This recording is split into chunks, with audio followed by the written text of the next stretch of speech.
शीर्षक जंगल की वह आवाज। घना जंगल था। इतने ऊंचे ऊंचे पेड़ की सूरज की रोशनी जमीन तक पहुंचते पहुंचते थक जाती थी। हवा में मिट्टी, पत्तों और पुराने रहस्यों की खुशबू घुली रहती थी।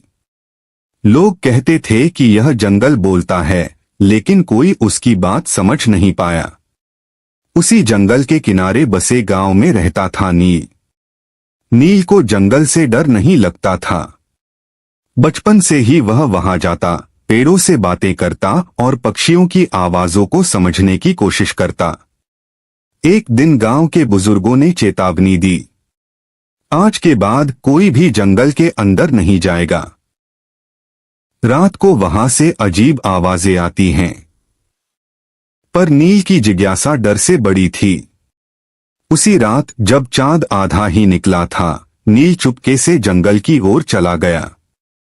चारों तरफ सन्नाटा था, बस झींगुरों की आवाज और पत्तों की सरसराहट।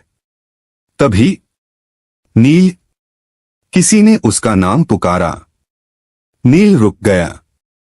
दिल तेज धड़कने लगा, लेकिन आवाज डरावनी नहीं थी, उसमें अपनापन था। कौन है? नील ने पूछा। हवा तेज चली और सामने वाला पुराना बरगद हिलने लगा। उसकी जड़ों के बीच हल्की सी रोशनी चमकी।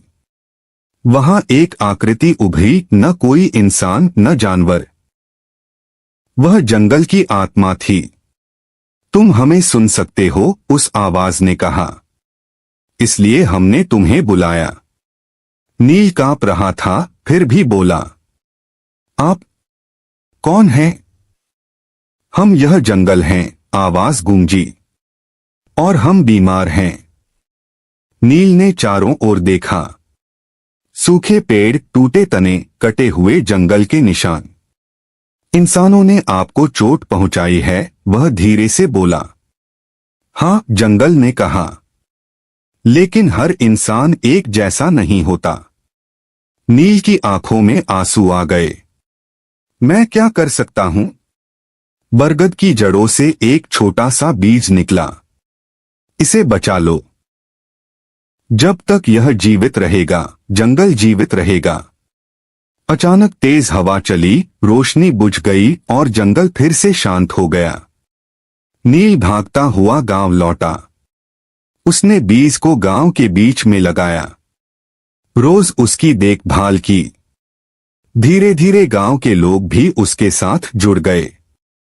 साल बीते। आज उसी जगह एक हरा भरा जंगल खड़ा है।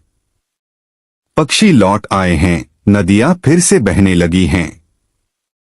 और जब रात को हवा चलती है, तो जो ध्यान से सुनता है, वह अब भी एक आवाज सुन सकता है। धन्यवाद नील।